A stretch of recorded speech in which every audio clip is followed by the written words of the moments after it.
Good afternoon. I think we'll get started. Thank you for coming. Let me introduce my panelists here. I have Jackie Hammersley from the University of Georgia. Jackie is on the Access to Audit Personnel Review Committee, so she's going to provide some insights on what the committee looks for. Next to her is Dan Sunderland. Dan is the chair of the CAQ's Research Advisory Board and also sits on the Access to Audit Personnel Review Committee, so he'll talk about how the practice looks at the proposals that come through. And then we also have Cassandra Estep, who is now at Emory and has actually been given 2 different grants through the Access to Audit Personnel program, so she'll talk about her experience. So, and we'll take Q&A as we get towards the end. So, as many of you know, the Center for Audit Quality and the auditing section of the AAA came up with this program that we call Access to Audit Personnel. The objective was to provide access to audit personnel, thus the name, from the CAQ's 8 governing board firms. And these grants have no money associated with them, but apparently, from what I've heard in my 10 years at the CAQ, access is worth more than funding. So the objective of our panel today is to give you all an overview of how this process works. We're providing a little more transparency. We'll talk about how the review process works and then also how the actual data collection works. So each year we ask applicants to submit a proposal, a 5-page proposal laying out their objectives, their theory, et cetera, along with a nearly complete data collection protocol. The deadline is usually in early February. We make the awards in April with the expectation that data collection will happen that summer. So it's, past busy season and the firms are, ready to go and administer the protocols. So Jackie, I'll start with you. When we first designed this program, we came up with a review process where academics on the panel, we have 5 academics, review the proposals. Each proposal is reviewed by 2. Then we all get on a phone call together and discuss each of the proposals and decide which ones get advanced. So why don't you talk a little bit about how that process works? Okay. So the proposals come in on the deadline day and are first passed to all of us by title and author. And the first thing that happens is we identify any conflicts we might have with any of the authors so that we are not assigned any of those proposals. And then actually a couple of the academics get together and assign 2 academic reviewers who will be responsible for sort of carrying the charge for those proposals during the review process. So each paper gets 2 academic reviewers, and that assignment happens early on, and then we read the ones that were assigned, and during the phone call, we have a discussion about the merits of the proposals that have been submitted. And on that call, we're looking at a couple of things primarily. First and foremost, what will we learn from the study? What is the contribution from the study? So the academic panel is not looking at what we think practitioners will find interesting about the study. They do their own review after the study clears this hurdle, okay? And about 30% of the submitted proposals make it through to the second round. So that should tell you that it is very critical that your contribution to the academic literature be communicated in your proposal, okay? So the people on the review board, the academic reviewers, are at current, past, or could be future editors at journals. And so these are, or they could be editorial board members. I think that is the definition that the auditing section uses to define who is a qualified member for the board. And so these are the people who are going to ultimately get your paper to make a decision about and are going to be evaluating contribution on the back end, all right? Either as a reviewer or as an editor. So this is a critical first step. The second thing that we look at is, Margot mentioned timeline. So the proposals are due February 1st and decisions come out In April. in April.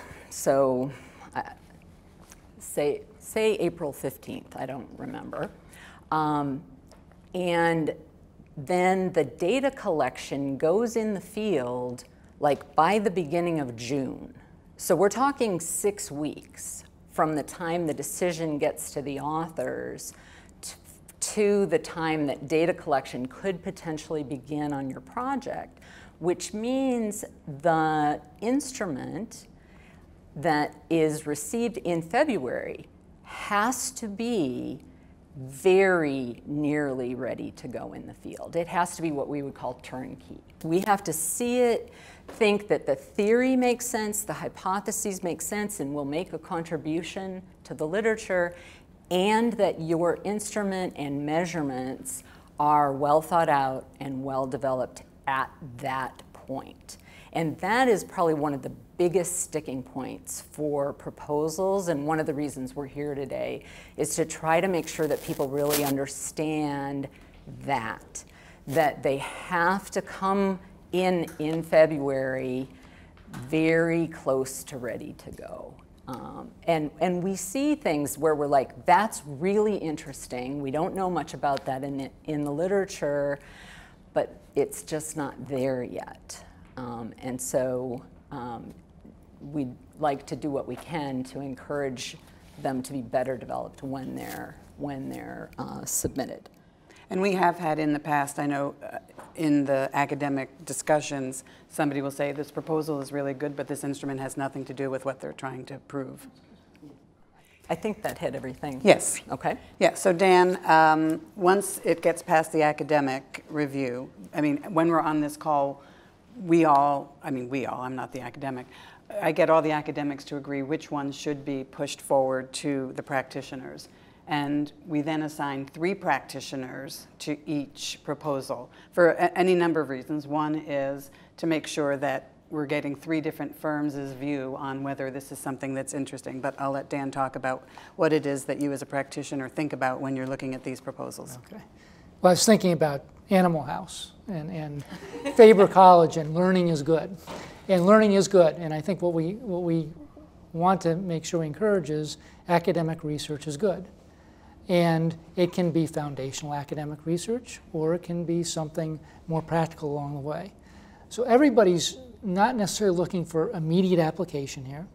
We're looking for things that might contribute to the literature. And some of us have some knowledge of what's come before, that we get educated all the time by people relative to this. So we're looking for things that will be relevant to the jobs we do, or things that will help us down the road relative to things. So for example, working papers. Working papers are interesting to us. Everybody's going through transformation from an audit perspective right now and trying to do something new and different. And there's an awful lot of psychological research out there in terms of how we optimize how people perform. And that's helpful, and that can guide us what to do. So I want to have something in hand to point to say, this looks like it's decent research, and people have actually thought through things. Because I can say things hypothetically. You guys are going out and testing things in a mode that is scientifically sound. We just throw things against the wall sometimes and say that's what it is, and that's not truth. So that is really what we look at things, and we look at things for, I was talking to Chris Smith the other day, and we said, we usually look at things and say, oh, that's a pretty good idea. And then the academics say, well, all this stuff has already been written about that. So we don't know that. And that we get informed by everybody who says that there's some literature out there. And then we can go read that instead. But the idea is there's open minds relative to things. It can be baseline, or it can be more immediately applicable. But we accept everything. I mean, and it's just a good, it's been vetted already, so we know that it's been vetted, and that's a good thing to have. So what happens then after the academics send the scores back to the CAQ is we have an in-person meeting, which is why Jackie's like, I don't know if it's April 15th or April 21st. Mm-hmm. It depends on when we can get everybody together.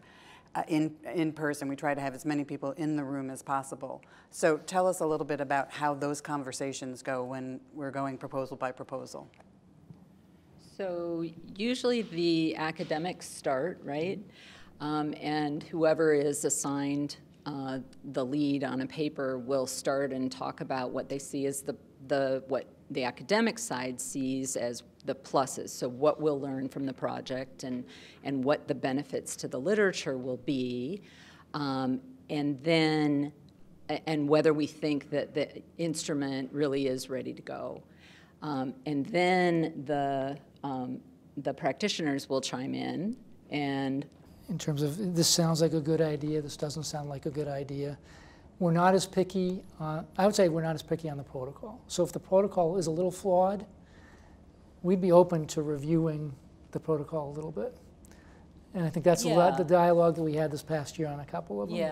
Yeah. There were a few that you guys found really interesting that we said, yeah, but this is not really ready. And those we referred this year to the RAB. To the RAB, because the deadlines lined up such that we could do that. So sometimes that can work out as well. But I think that one of the big takeaways here today should be that the better you can explain your academic contribution and what you think your contribution will be to the practitioners as well, who are open-minded. I mean, Dan is incredibly open-minded. I've been really impressed. And he'll, if somebody says, well, I don't see how that will matter, we go back and forth, and we have a pretty robust, that's a pretty good descriptor of the conversation sometimes about how or what we will learn and how that will change what the state of the art is. And so it's been very interesting to me being on the board, seeing that process. But the better you can explain what you expect to, what we can expect to learn from your project, the bigger the leg up is you will have in this review process. And you're appealing to both audiences. You're appealing to the academic audience, and you're appealing to the practitioners. And that's a tough balance to get to. Yeah.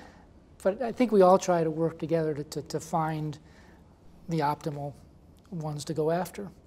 Yeah. But the first gauntlet you have to pass through is Jackie's gauntlet.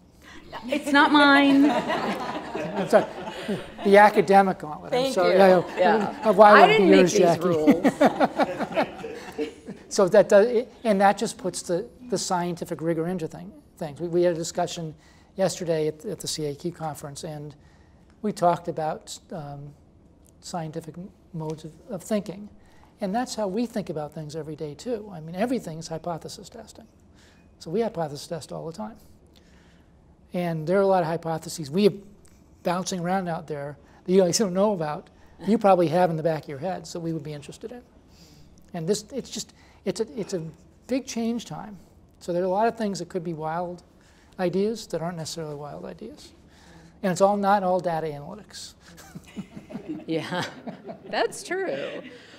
The other thing that comes up in this discussion is, are they asking for the right level of participant? So sometimes the answer to that will be surprising in that the practitioners will say, that's actually a manager task, and we like this, and we want to support this, but not with seniors, with managers. That doesn't happen often. Don't get your hopes up. But I think if we think something's interesting, if you need partners, that's fine. If you need managers, that's fine. If you need seniors, that won't send us on a different path. If it needs managers, we'll get them. But if it needs partners or managers, it has to be interesting. It has to be interesting. Yeah. And usually your population is smaller. Yeah, because it's harder to as get you know, those people. The partner's attention span is shorter. It's like the millennials. No comment. Us baby boomers, not many of us left. Speak for yourself. Okay, but if something doesn't make it through that step and doesn't get awarded after that conversation back and forth, is that the end of the road for these folks? No, I don't think so. I think there's other options. You can do the friends and family route. You can push it out to your local contacts relative to helping research on that. And I'll just give my pitch on friends and family. It's one of the ways that you do your research. But what we tend to see is the friends and family things usually aren't fully developed, and therefore you have them come in and you say, yeah, I guess we'll do this, but I don't get as much a kick out of it as much. And generally those friends and family won't get national office attention. They'll get local office attention. So your population is going to be skewed one way to some degree. The other thing is oftentimes firms always want to know, am I the only firm involved in this? And you hate to be the only firm involved because who vetted it? This process also allows us to influence the protocol. Sometimes the friends and family, the protocol is already developed, and there's some changes we'd like to make along the way, and we go back and forth some way. Not a reason to torture anybody, and it is an alternative method, and it could be that it doesn't make the cut, and if I like it, I'll bring it back and take it. I mean, that's fine, and I'll give it national attention, just from our firm if we think it's worthwhile. So it's not the end of the road. You can also submit the next year after you've developed further, if and it's always worth another shot and try and figure out how to do a little better. So Cassandra has received grants in 2015 and 2017. So can you tell us a little bit about your proposal? When did you start? Is it one of these things, if the deadline was February 1, did you start January 1? No, not at all, especially because the first one I got was for my dissertation. So that one I had been working on for probably at least about 2 years, give or take, before, narrowing down to my research question and the specific theories and the hypotheses and all of that. The instrument as well I'd been developing for months prior to submitting as well. And so, the key really is that the proposal you submit to this process, right, should be just like any other project you're starting, right? And I always kind of go into it with the goal of, even if I don't get support from the CAQ, this is a project I want to pursue, whether I have to go friends and family or find some other way to access. And so with that mindset, you have a very well, developed theory, hypothesis, protocol, all of those things ready to go, so that when you do hear one way or the other, you're ready to go with the CAQ, or you're ready to go on to that next aspect. And so the key really is that work up front. I think we've talked a little bit about a good benchmark is, right, starting the summer before, at least, if it's, going to be due in February, just to make sure you can spend that time getting it ready, getting feedback from others, vetting it, and again, making sure that instrument really is ready to go.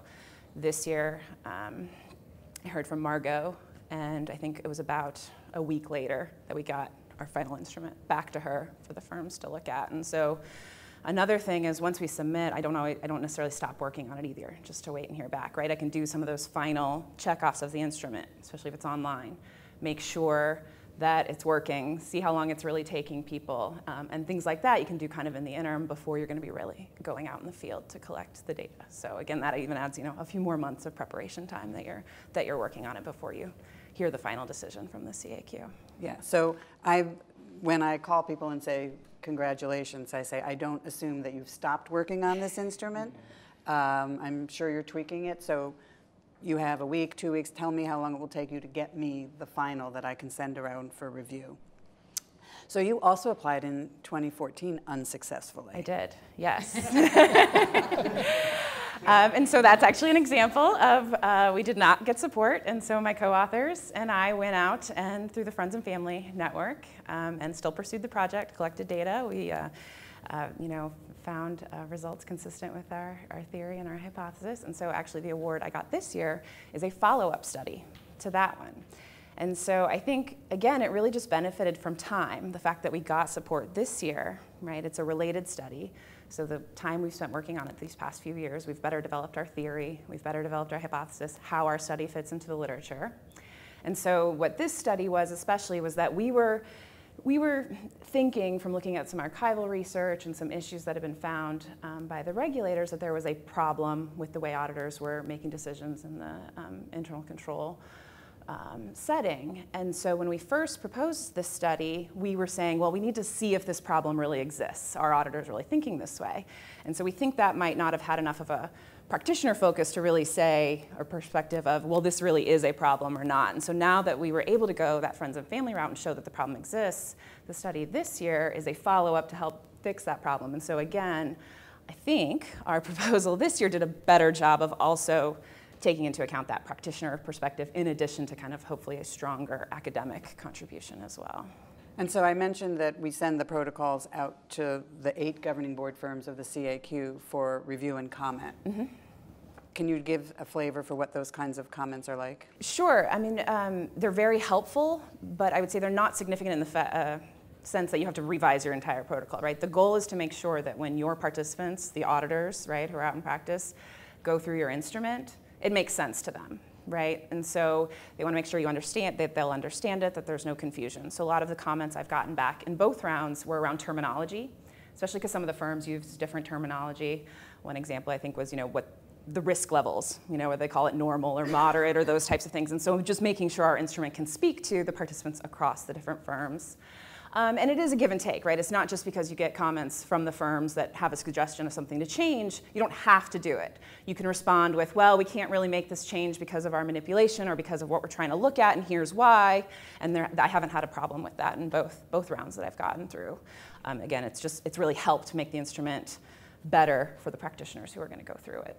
And I will say, having looked at some of the comments, sometimes it's a validated scale where the practitioners are saying, you need to change the way this is worded. And it's like, thanks, but can't. Right. And to that point, if you're going to use a scale or a standardized manipulation or something from the literature, and it looks a little out there, so that you think an auditor looking at this measure or this manipulation is going to think, this has nothing to do with auditing, then put a note in your instrument that says, this is whatever it is, and I'm using this to validate my theory, or prove, this is a process measure, or something like that, so that the practitioners don't think you're just trying to do some crazy thing on their participants. And I think if you do that, they'll think, oh, okay, so they've thought this through and there's a reason for this. But without that, sometimes I think people just look at that and think, well, my people are going to just reject this, right? And there's no good reason for this to be in there, but they don't know. But they're very open to having such measures included if they understand there's a purpose. I think back to the ones that we had trouble implementing, and the one we had trouble implementing was this, that it had to be done before 11 o'clock in the morning. That was a difficult one to have done. And no one in this room was responsible for that. But I don't think we noticed that along the way, and that was critical to the protocol, and yeah. That's something that we learned from, I think. So you can. And then sometimes when you think about how these things get delivered to the participants, some of the firms deliver them in training programs. They set times aside. We don't. We end up sending them out, and they do them online at sort of their own time. So it varies along the way. But you should be getting a good cross-section of the firms, and most always the firms are all participating in these things. Yeah, so let's talk a little bit about the execution of data collection. What's been your experience, and then Dan and I can tell you what our experience is. Sure, so I've run both of mine online. Typically, so you get the exciting news from Margot that your project has been selected. Get your final instrument ready to go, get it back to her as fast as you can. Firms review it. If there might be a little bit of back and forth, there might not, and then it goes out to the firms. And so typically you'll put together, any wording that you want to go out with the study. If it needs to be done on paper, right, scheduling that, and there's, all of that will get figured out. Some of the firms actually, even if you're doing it online, like a researcher to come and be there to proctor while the participants are completing it. And so, those things you kind of figure out along the way over the summer into the fall. If it's online, for example, I grant view access to the CAQ so they can check on the number of responses. So that is a big perk of this program, is that Margot is following up with the firms to make sure you get the promised number of participants, and that the firms are delivering what they say that they'll deliver. And so, as a practitioner, as the researcher, you just keep an eye on it, keep in touch with Margot, and take a look at making sure that the participants are completing enough of the study so that you can actually use the data and things like that. But they're great about working with you to make sure you get those participants that you've been promised. Yeah, and I will say that if the researcher can do it, if we're going to have 7 firms or 8 firms, because not all firms have to participate in every study. It's once they read the protocol, they can decide. And sometimes it's like, no, we don't have people at seniors do this task. So, that's something that we send to our quality center. So, we can't answer those protocols. But if I can get separate URLs for each firm that's participating, I can go in and I can call Dan and say, I know that Deloitte is firm 2. Firm 2 has no responses yet. I mean, it's really EY that didn't do the responses. I'm teasing, John. Amy wouldn't let that happen. But so I can keep up. And the other, I have to manage that expectation of just because your protocol is ready in June, not all the firms are going to be ready to do it in June. They may wait until August or July or sometimes even September. But unless you need something by a date certain, I try not to force the firms into doing it on my timetable, but on theirs. And Margot, one of the things you said, and we probably could have covered earlier, is specificity of participants. The narrower we get on participants, the harder it is to do. So if you said, I need banking people, it becomes problematic because there's firm bias there because there's one firm that does most of the banks. So as you narrow, it becomes harder and harder to get the right people to focus on it. And I start to worry about it because there are only certain people who can really answer it, as opposed to ones that are broader questions. You can get that diversity, and I think we're like the other firms. We try and get the best people to look at these things. It's not the lower performers that are dealing with these. Well, that's good to know. No. So Jackie, you've had a few of your doctoral students go through this. Mm-hmm. Yeah. Even that hard one. Yeah. The 11 a.m. thing. But anyway, that's all right. Yeah. That's okay. Mm-hmm. Yeah. It's okay. Yeah. Do you want to talk about some of the challenges that they've had in? I think we've hit most of them. I would say that the data collection, one thing you should know, we did one project, I think our first project was on paper task, and that meant that we had to be there to administer it. And we collected that data in, I think it was 9 sessions. And only one of those sessions was in Atlanta. So Ashley did a lot of traveling around the country She went up to Detroit, if I remember. Pardon? I think she was up in Detroit on one of them. I was in Detroit. You were in Detroit. That's the one I did. Yeah, it was the best one. Clearly it was. Clearly it was. But she was coast to coast. So, and the Access Project does not pay for travel. So you might factor that in. But there are good reasons to do in-person, on-paper data collection. And so let your research question determine that. And hopefully you can scrounge for the resources from somewhere to support that data collection if that's what you need. The one thing I wondered about, I haven't had a student get their dissertation data, and I know your dissertation data.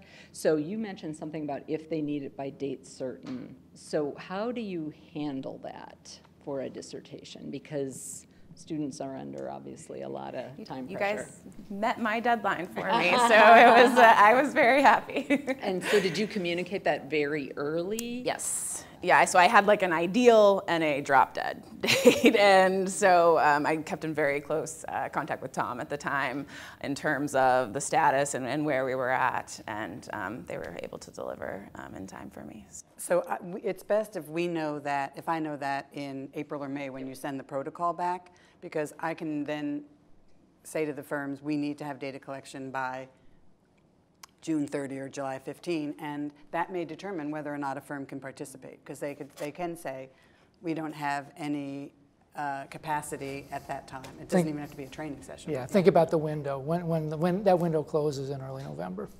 I mean, hopefully this gets done early, but once you get in November, nobody's going to pay attention to it, and you're going to be put off till springtime. Mm-hmm. That's Yeah, just and, a right. fact And there of are life. firms who have told me, you know, anything past October 15, it's just not going to happen, because we're about to ask our people to do, you know, 70, 80 hours a week for, you know, a concentrated period of time. So we try to like lighten up between Thanksgiving and Christmas so that they're not bombarded with things that are not necessary for their job.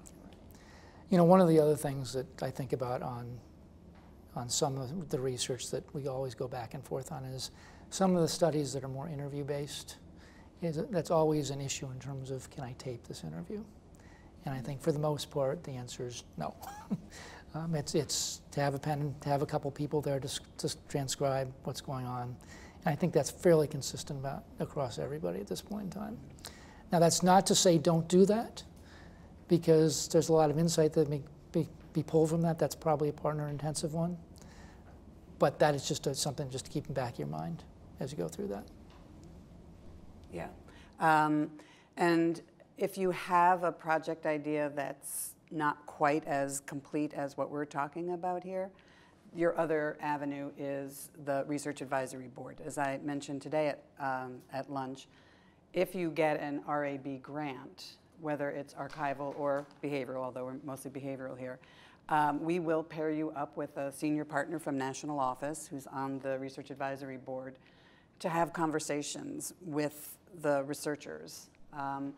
We don't get that so much when in the access to audit personnel, because that is supposed to be more turnkey, but you will get that with RAB. Now, it may mean that you're not collecting data that summer, but the hope is that you probably weren't that ready to collect data anyway, and that spending the summer talking to the partners and firming up your design and your protocol, you will be ready by early May the next year. So this year, I can tell you that we made 3 access grants, but I have 10 projects that were in the field. So the other 7 were obviously RAB grants from this year or prior years. So just know that while your dream may be to have data by the end of September, if you can sort of manage even your own expectations and get this right, those RAB projects, if they've been working on them all winter, are sort of the first ones out the gate. So anybody have any other thoughts they want to make? Then we'll open it up for questions. Sure. No questions? Oh, sorry. So I'll ask a housekeeping question for those of you with experience. How do you handle the timing of IRB approval? Do you go ahead and submit to your IRB the same time you submit your proposal? Because if you have to wait till it gets approved, you're not going to have enough time. Yes. Yeah. And most of the proposals that come in, most of the proposals that come in will either already be approved or be under review. So for mine, I always go ahead and submit to IRB at the point we submit the proposal. And that is one of the questions in the online submission is where are you in the IRB process? Because I think, as Cassandra said, the changes that the firms are going to make when they do their review are, I don't think, maybe I'm wrong about IRB, I don't think that they're so different that the IRB would say, this is not the protocol you showed us. Mm-hmm. Yeah.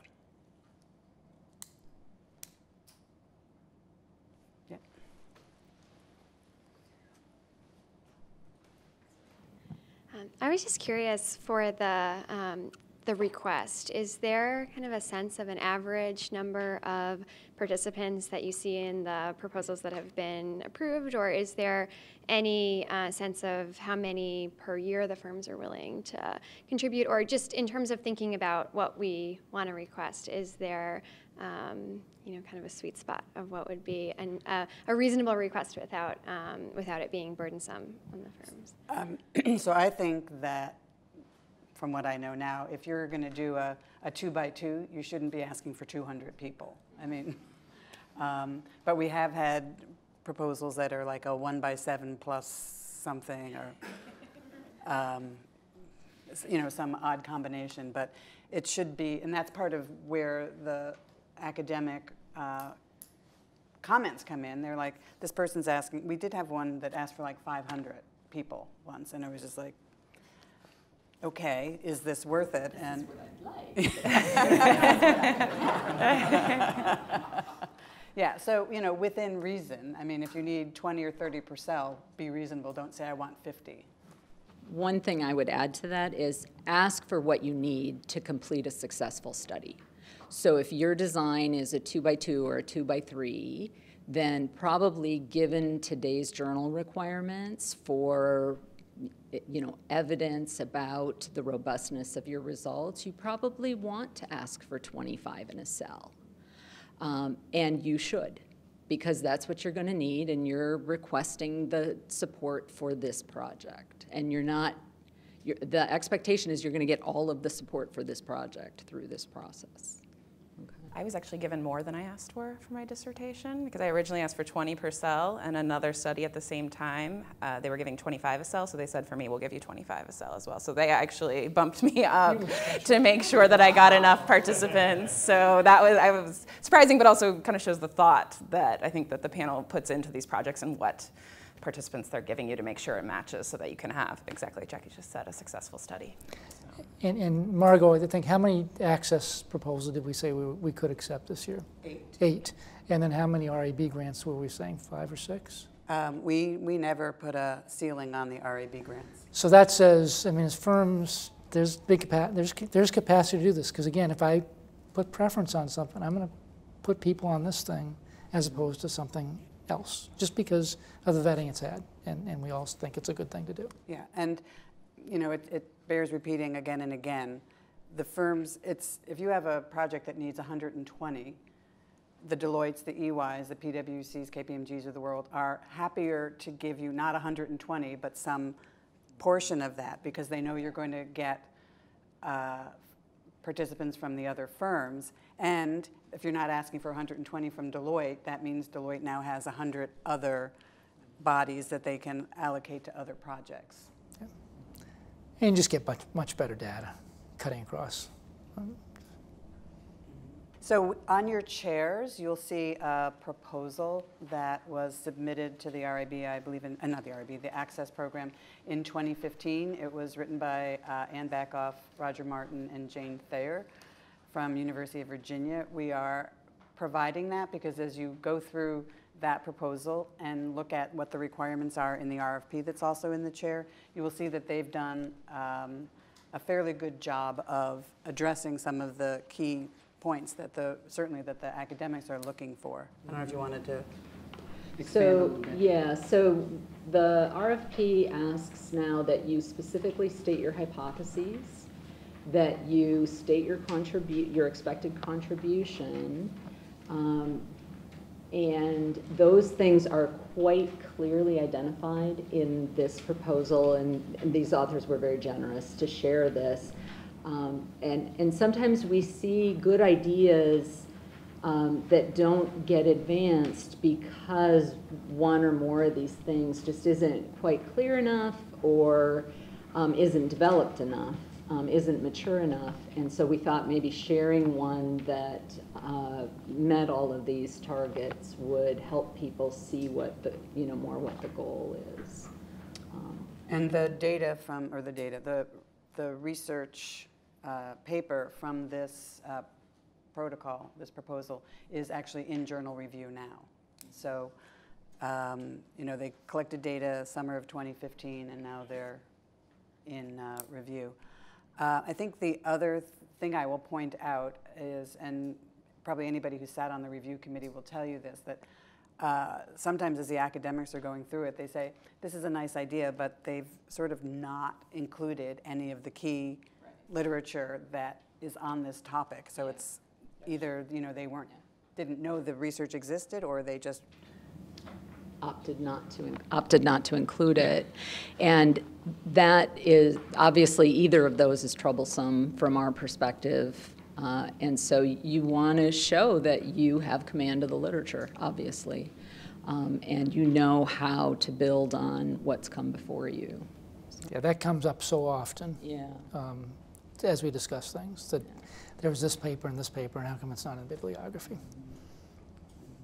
And it's really hard when the research that you didn't cite is by one of the review committees. Now, not because they're a committee member, because they know the literature that well. yeah, thank you. I was going to say, don't misconstrue that.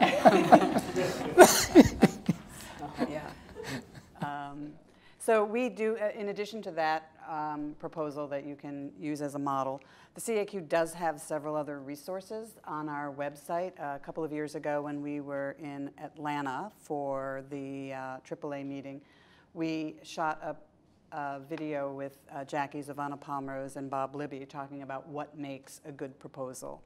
And, you know, it goes back to sort of the basics. It's the Kinney 3 paragraphs, the Libby boxes. It's demonstrating your understanding of the literature and what your proposed project is going to do to add to the literature. Now, that was mostly talking about the Research Advisory Board process, but, you know, the same tenets fit for this.